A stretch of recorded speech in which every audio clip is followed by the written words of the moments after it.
Chapter 2. A Sense of Adventure. Borealis Harbor.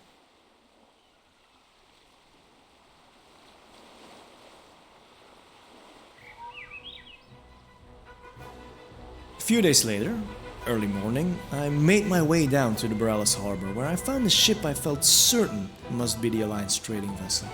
Large blue sails with golden edges caught the early morning breeze, and at the bow, a golden lion's head, the symbol of the Alliance, adorned the jib.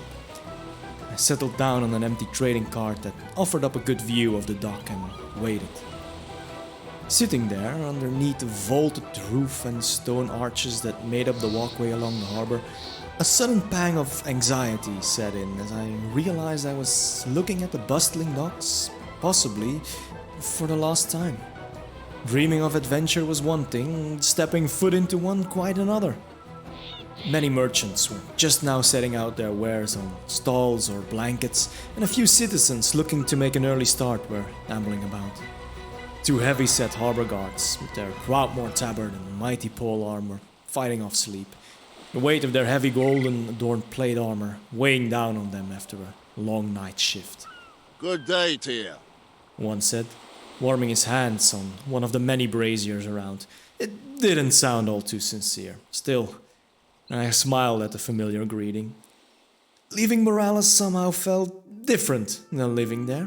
Having made the decision, I viewed the city and its inhabitants in a different light, as if I was already removed from them, observing them, committing it to memory rather than being part of the chaos. It wasn't the first time this feeling hit me in the last couple of days. I'd taken my time to settle some affairs and talk to those closest to me. I couldn't say anyone was really surprised. The only thing they were rather surprised by was that it took me this long to finally take the step. That didn't stop dear old mom from worrying though, but Dwen promised to take good care of her.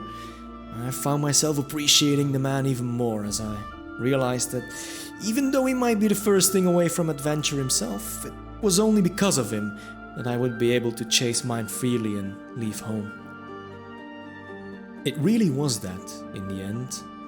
Home, even for all its faults. I could see that more clearly now. Last night I went to the second floor of our new home, as I still called it, where my father's mementos now hang on the wall. Less prominent than before, yes, but respectful and far from forgotten. I pondered for a good long while about whether or not I should take up his old keepsakes, but in the end I felt like this new chapter deserved a fresh start. I no longer wanted to dream of adventures that never were. Instead, I would forge my own very real one. An hour or so passed with me silently reminiscing. The familiar hustle and bustle had really picked up now, as just watching a pair of fishermen hoist and weigh a rather impressive specimen of shark they'd caught when I heard a familiar voice in the distance. "Can't you summon an earth elemental to hold these? What kind of trinkets weigh this much?" I smiled as I saw Brother Paxton lumbering along the passageway with a heavy crate.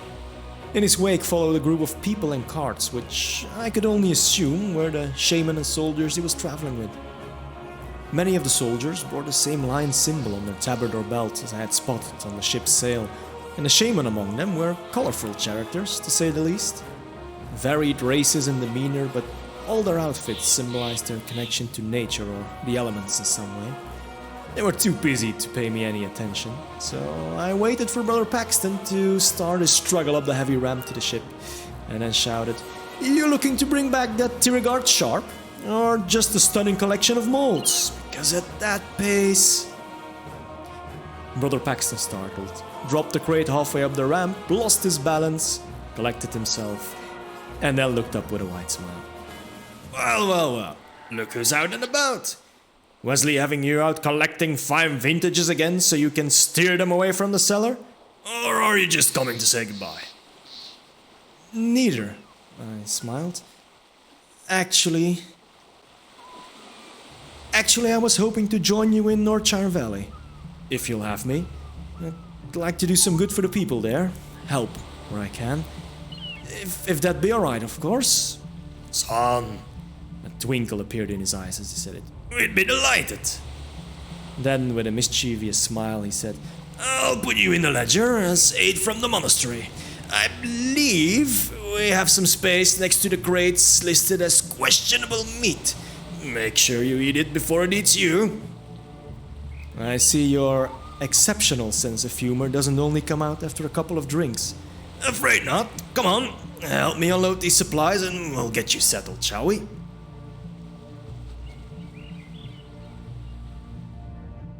After we were done hauling everything into the cargo hold, we headed back to the deck. As we were crossing, Brother Paxton yelled out, Step lively, men! New hero of the Alliance, on deck! Before nudging me playfully with his elbow. The rest of the crew on deck raised an eyebrow, or chuckled politely, which I took to mean they were quite used to what Brother Paxton considered humorous remarks. They all greeted me in turn and welcomed me aboard. I learned we'd be headed out shortly after the captain had concluded his business with the harbor master.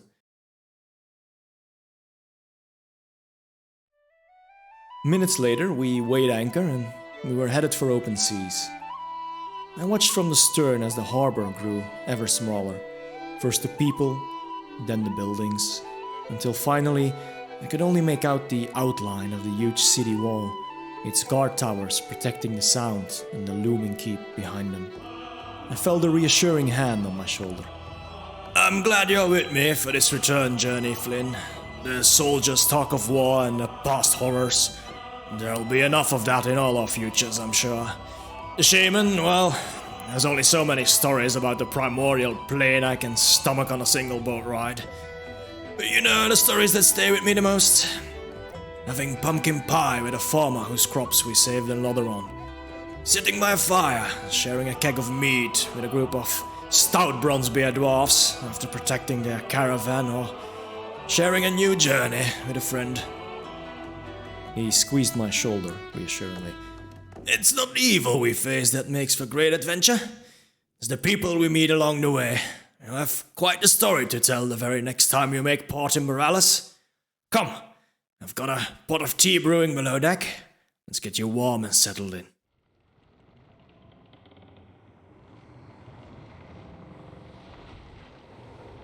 Our initial journey was quite uneventful, although it took some time to get used to the seas, which were still roiling. I feared the long quiet night, like Brother Paxton had said, but actually found them quite comforting. Once most of the crew had settled in for the night, it was just me, sound of the wind and the creaking and squeaking of the ship. In a way, it reminded me of that old house on Mariner's Row, only this time the droning noise of the city had given way to nature. Besides, I found myself thinking more of the days ahead, and in that spirit, had asked the soldiers aboard to teach me some of the finer points of combat. Judging by what Brother Paxton had shared about the orcs, I imagined I wouldn't just be unpacking crates and building picket fences. Luckily, they were all too happy to oblige. Anything to get a small reprieve from the monotony at sea. I'd picked up some of the, call it, basics in the streets of Morales. Was a good brawler, for sure, but had more experience wielding fists than any weapon an Alliance smith would craft. My training didn't exactly go smoothly. I made my way up to the deck on the second day to start training. I figured when I was packing I would need something to defend myself with, so I brought a cudgel and an old rickety shield that served me well when some of the patrons at the bar had gone a bit too spirited. On deck, a gruff-looking dwarf, bald, scarred, and with a full red beard, stood out like a sore thump as he leant against a shabby training dummy. Over here, lad! As I walked over, I could see some of the others had also gathered on deck. Ambling about to not make it completely obvious they were just there to enjoy the spectacle. Name's Wendell. Served in the North Fleet, fighting in the Holen Fjord under Sergeant Lorek. Might keep his soul. After the Alliance expedition wrapped up in Northrend, I got assigned to this here bunch. It must be Flynn, I take it. I nodded. I introduced myself. Right then. The crew here has kindly nominated me to train you during our little venture. Well, let's not wait for the Titans to return. What's your weapon of choice then? I pulled out my cudgel and shield and took a stance which, in my mind, looked somewhat acceptable. By Magnus Beard, lad! What's that? You call that a what now? A cudgel? Any smitten iron forge worth his salt wouldn't touch that with a 5-foot pole, much less call it a weapon. I doubt they'd even consider making it into a handle. In your shield. It ain't no shield, that's a piece of driftwood. Throw those bloody things overboard to be with their kin before I chuck you along with them. See? I'll grab you something from the stores below, and some armor to go along with it. Moments later, I was standing there, awkwardly, in what was very clearly armor made to fit a dwarf. The chest piece was particularly revealing. I fiddled and grumbled, to the delight of the crew on deck. Well, he said apologetically, it's the only thing that'll fit your chest, laddie. You're built like a dwarf, and I mean that as a compliment. Most of the humans tend to be a bit scrawnier. Admittedly, you're a few centimeters short of full coverage. Accentuates your girth, I'd say. No offense, I'm no transmog model myself. Besides, looks like you're packing more brawn than pudding below that bear pelt of yours. I promise you, the bits that are covered should be well protected. First bit of advice then, don't let them stick you in the fleshy bits. In fact, it's best not to let them stick you in any place. I figured that one out already through my vast combat experience, funnily enough. Luckily, and to my surprise, the instructions in the days following that were much more practical. Wendell turned out to be a competent, if rough, trainer, and I had to admit the sword and shield they provided to me seemed of fine craftsmanship. The days after were mostly spent training, getting yelled at by Wendell, or waiting for him to stop keeling over in fits of laughter. The crew was happy enough to be entertained by his remarks though, especially regarding my less than competent moveset. You call that a whirlwind attack? Might serve you well if the nobles decide to throw a fancy feast. It'll sure do you no good when a couple of trogs are wailing on you. You're trying to slash 'em, laddie, not dazzle 'em with your dance moves. When I say charge and stun the target, it's not supposed to leave me stunned in disbelief, though you've got rather effective at that in recent days. All in all though, even Wendell had to agree I was quick on the uptake, and as I lay in my bunk for what would be our final night at sea, I felt more ready for what was to come.